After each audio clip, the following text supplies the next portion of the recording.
അതെ, കുട്ടികളൊക്കെ ഉള്ള വീടാണെങ്കിലേ നമ്മുടെ വീടിൻ്റെ അകം കുറച്ചൊക്കെ മെസ്സി ആവാം അല്ലേ? നമ്മൾ എത്ര ക്ലീൻ ചെയ്താലും പഴയ പോലെ ആക്കാൻ അവർക്ക് നിമിഷ നേരം വേണ്ട. ഇന്ന് രാവിലെ എഴുന്നേറ്റ് തന്നെ തിരക്ക് പിടിച്ചിട്ടാണ് കേട്ടോ.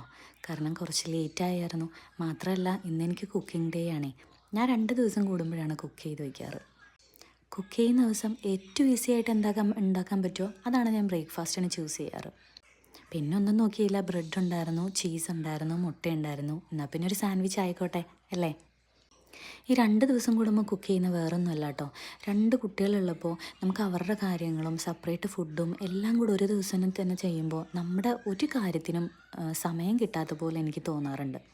അപ്പോൾ ചോറാണെങ്കിലും കറിയാണെങ്കിലും ഇച്ചിരി കൂടുതൽ ഉണ്ടാക്കിയാൽ ഒരു ദിവസം കൂടെ ഉണ്ടാവുമല്ലോ എന്ന് വിചാരിക്കും. അങ്ങനെയാണ് ഞാൻ ഇങ്ങനത്തെ കുറച്ച് എളുപ്പപ്പണി ശീലാക്കിയത് കേട്ടോ. ഈ സാൻഡ്വിച്ചിൽ തന്നെ 2 എണ്ണം ഉണ്ട്. നല്ല കിടിലൻ സാൻഡ്വിച്ചും ഉണ്ട്, ഈസി റെസിപ്പിയുണ്ട്. ഞാനിത് ഈസി റെസിപ്പിയാണ് കേട്ടോ ഉണ്ടാക്കുന്നത്. ഈസി റെസിപ്പിക്ക് നമുക്ക് ജസ്റ്റ് ഉള്ളിയും സവോളയും പച്ചമുളകും മാത്രം മതി. അല്ലാതെ ഞാൻ ഉണ്ടാക്കുമ്പോൾ ക്യാബേജ് ഇടും, ചെറുതായിട്ട് ക്യാരറ്റ് ഇടാറുണ്ട്, പിന്നെ വളരെ ചെറിയ രീതിയിൽ ക്യാബേജും ലെറ്റസൊക്കെ ഇടാറുണ്ട് കേട്ടോ. ഇത് വീറ്റ് ബ്രെഡാണേ. ഇപ്പോൾ കുറച്ചുകൂടെ ഹെൽത്തിയാണ്, മറ്റേതിനേക്കാളും കുറച്ചുകൂടെ നല്ലതാണെന്ന് പറഞ്ഞ് ചേട്ടൻ വാങ്ങിച്ചിട്ട് വന്നതാണ്. ഞാൻ ബട്ടറിലാണ് കേട്ടോ ഓംലേറ്റ് ഉണ്ടാക്കുന്നത്. പിന്നെ ഓംലേറ്റ് ഉണ്ടാക്കുമ്പോൾ നമുക്ക് അധികം ഇങ്ങനെ ഡ്രൈ ആയിട്ട് എടുക്കണ്ട, വളരെ സോഫ്റ്റായിട്ട് ജസ്റ്റ് ഒരു ആവി മതിയല്ലോ മുട്ടയ്ക്ക് വേവാൻ. അപ്പോൾ നല്ല ഹൈ ഫ്ലെയിമിലിട്ടിട്ട് ഒന്ന് ചിക്കിയിട്ട് അപ്പം തന്നെ ഓഫ് ചെയ്യുക. അതായിരിക്കും കുറച്ചുകൂടെ ടേസ്റ്റും കുറച്ചുകൂടെ ബെറ്ററും. ഞാനിവിടെ കെച്ചപ്പും ചീസ് സ്ലൈസും മാത്രമാണ് കേട്ടോ എടുക്കുന്നത്, വേറെ ഒന്നും എടുക്കുന്നില്ല. ആദ്യം ഒരു ബ്രെഡിൽ കെച്ചപ്പ് ഞാൻ തേച്ച് കൊടുക്കുന്നുണ്ട്. പിന്നെ നമ്മുടെ മുട്ട ഇട്ട് കൊടുക്കുക. പച്ചമുളകൊക്കെ അവിടെ അങ്ങനെയൊക്കെ ഇടുന്നോട്ടെ കേട്ടോ, കുഴപ്പമില്ല.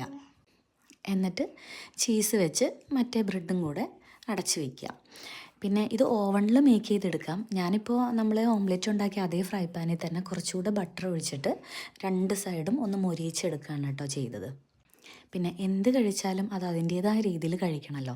അതുകൊണ്ട് ഞാൻ സൈഡിൽ നിന്ന് കട്ട് ചെയ്ത് കളയുന്നുണ്ട്.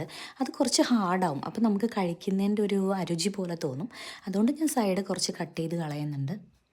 പിന്നെ സാൻഡ്വിച്ച് ആകുമ്പോൾ അത് കടിച്ച് നിന്നുകൊണ്ട് നമുക്ക് മറ്റുള്ള ജോലികളും ചെയ്യാം കേട്ടോ. കുറച്ചുകൂടെ എളുപ്പം അതാണേ. ഇതിൻ്റെ കൂടെ ഒരു ഹോർലിക്സോ ബൂസ്റ്റോ ഉണ്ടെങ്കിൽ അടിപൊളിയാണ് കേട്ടോ. ഞാനിതിൻ്റെ കൂടെ ഇന്ന് ഹോർലിക്സാണ് കേട്ടോ കുടിക്കാൻ പോകുന്നത്.